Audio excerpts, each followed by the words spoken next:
Hey everybody, Hoosier Jedi here with another review for you. This time I'm talking about episode 15 of season 5 of Star Wars The Clone Wars called Shades of Reason.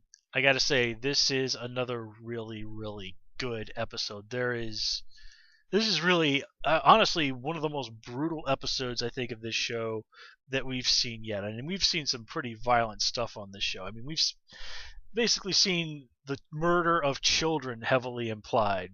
But this definitely ranks up there with any of the punishment that's been dished out on people in previous episodes. And the story is not too darn bad either. So let's get right into it. I'm not obviously going to recap the story. We don't do that around here. But I do have to say that the plan to take over the Mandalorian homeworld. Uh, I kind of think that this plan is it just happens a little too easily. Now, I've said that I'm not keeping super close track of the timeline of the Clone Wars, what month and what year all this stuff happened. It's just a little too obsessive in Star Wars minutia for me. But let's think realistically. The Clone Wars happened over a span of about 3 years, roughly.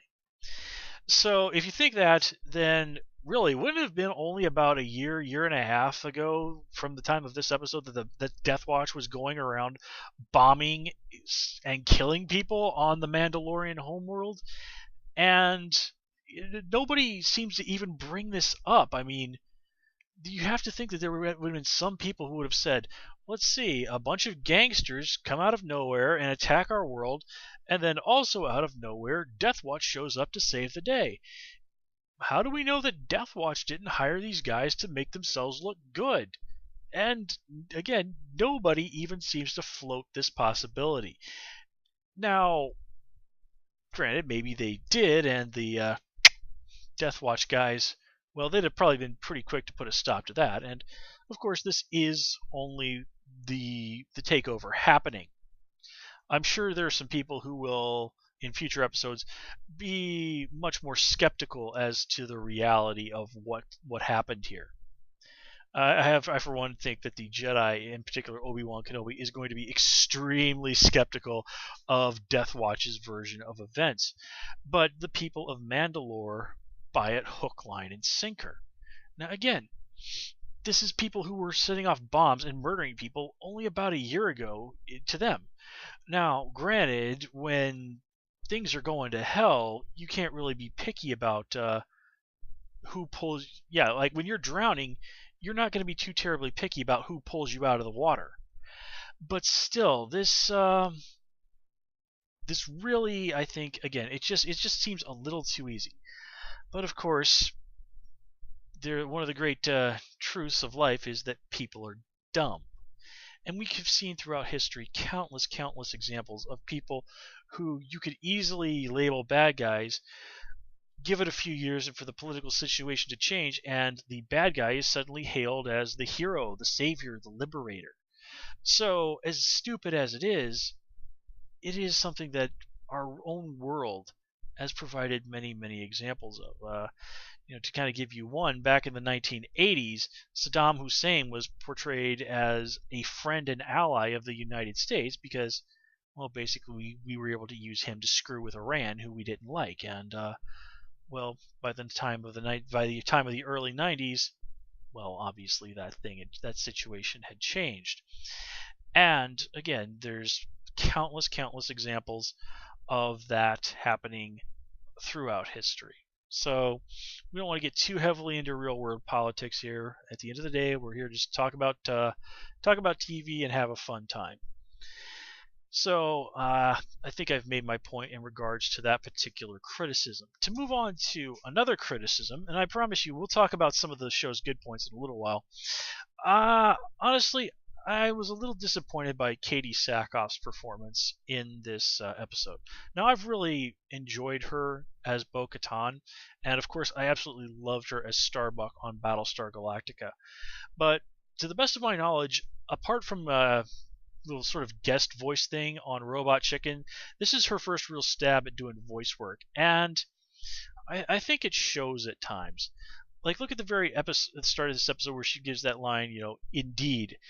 I mean, that was just really a very, very wooden take. I'm listening to this and I'm thinking, like, what was the director thinking going with that take on the line? I mean, why would they do that? It just really doesn't sound good.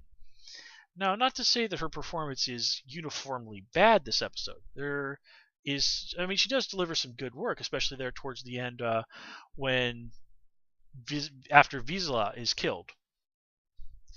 But I think the easiest way to put it would be to simply say, I really don't feel like we're getting Katie Sackhoff's A game here.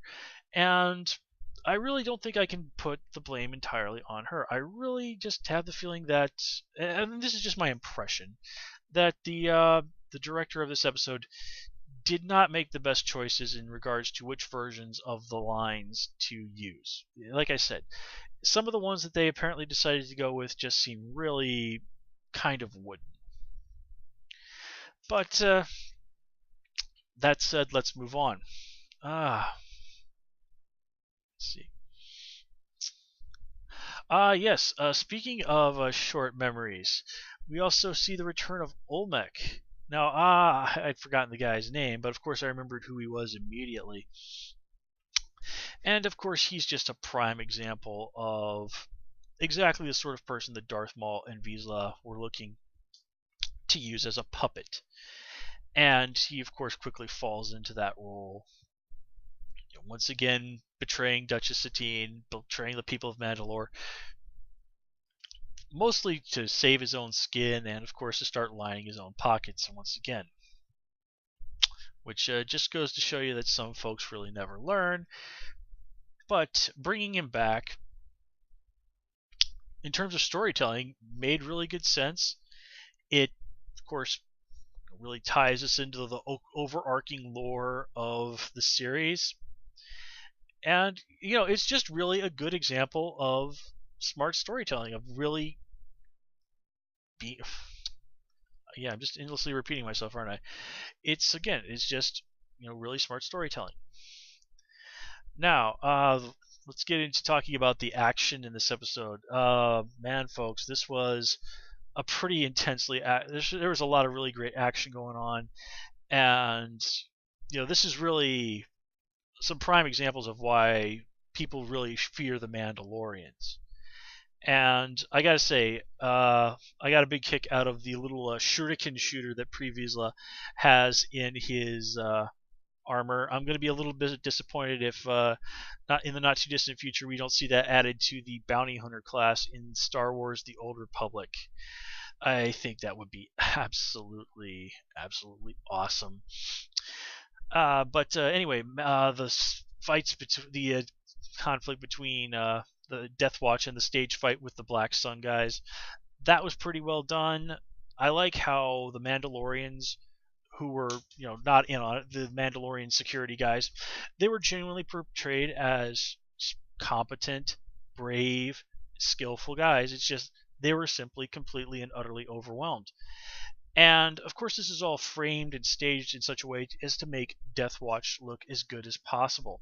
And in that regard, it succeeds to a perhaps ridiculous degree, but you can't deny that this was a well executed plan for the most part. But of course, we do see that, as was basically made perfectly clear over the last couple episodes, Death Watch and the Sith are not meant to trust each other, and of course, they turn on each other. Well, the Mandalorians, Vizsla turns on the Sith first, but I like how Maul really doesn't even seem to really be bothered by all this that much. He had to know that this was in the cards, a possibility. I mean, they are dealing with them. And even when he's thrown in prison, he's perfectly calm about the whole situation. He even points out to Savage that, okay, this is basically he's thrown us right exactly in the most advantageous place for us possible. And I gotta say, it was a great scene where he just simply says to Savage, I want to tour this facility. And Savage just, bam, breaks them out. No problem. They know that they're in no real danger here. They are, even without their lightsabers, just so insanely powerful in the Force that that this is basically an inconvenience for them at worst. And of course, this all comes to a head with the duel between Maul and Vizsla. Now, I have to say, this is what Maul says about Mandalorian traditions and honor. This is true. This is extremely in keeping with the established history of the Mandalorians. In fact, one of the most famous examples of this is from the original Knights of the Old Republic game. We learned that the Jedi, who would eventually become known as Revan, challenged the leader of the Mandalorians, who is called Mandalore, just like their planet, to one-on-one combat. And Revan won, and that was a moment that changed the galaxy. Now, I don't want to get too big into the details of that, but here we get to see it, only this time it's a Sith dueling the Mandalorians, and I really don't have words for that fight, folks. It was just incredible. It was harsh. It was brutal. And we see both these guys as just extraordinarily dangerous, extraordinarily competent fellas.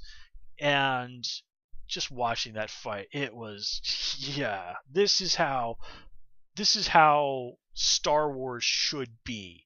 Things like this. This is what definitely needs to be in the next Star Wars movie. That it's official now. J.J. Abrams is going to be doing it. So, well, I thought the last Star Trek movie was pretty decent. So, but anyway, of course, in the end, Maul is triumphant, and you have to give Pre Vizsla credit. He is defiant until the very end. He adheres to his code. He is, by our standards, of course, unquestionably a villain, but he does, to his death, firmly believe in this Mandalorian ethics, to their code of honor, and he keeps going on that until his last breath. So you do have to give Vizsla credit for that, and it is that dedication, that zealotry, that of course made him the man that he is, but also made the Mandalorians the feared people that they were, and tragically are destined to become once again. Now, I did like that the Mandalorians, of course, are not blinded by this. This is obviously kind of a real BS situation in many ways, so it's really no surprise that Bo-Katan and some of the other Mandalorians are like, no way are we doing this. No way are we letting a guy who, is in no way, shape, or form Mandalorian be our leader, defeating Vizsla or not. Now, I assume that this basically means that Bo-Katan is now the leader of the remnants of Death Watch who are not going to follow Maul. So I have the feeling that we're going to be seeing more interesting stuff from her. And honestly, I think it would be really interesting if she were even being willing to team up with the Jedi to help take down Maul. Yeah, I mean, I have not read the spoilers. I avoid them for that. But I guess to say, I think that would be an extremely interesting idea. But let's see. That's actually all I really have to say about this episode. We of course get to see more of Duchess Satine, and you know that this whole situation is definitely going to be bringing Obi-Wan Kenobi running. I mean, Steven mentioned that this, to some degree, is part of the plan. So we'll probably see those two interacting again before the end of the season. I am totally okay with that. I think the interplay between Satine and Obi-Wan is just really fascinating stuff. I think that the revelations about him and their relationship really added some very, very extraordinary depth to Obi-Wan as a character. It makes him beyond being this just sort of stuffy guy who's a very zealous adherent to the Jedi ways. Now, of course, if you're familiar with the history of Obi-Wan Kenobi, you know that in his younger days he was very much a very different person than he is now. But still, like I said, I think that really did add quite a bit of depth to him as a character. So seeing that that other side of him, that side that Satine brings out, I think is just immensely interesting stuff. So yeah, this is again another really good episode. I really can't think of too much else to say besides that episode, folks. But anyway, we're going to call it here. As always, please comment, rate, and subscribe. And of course, you can follow me on Twitter at Hoosier Jedi. Until next time, take care and have a good one.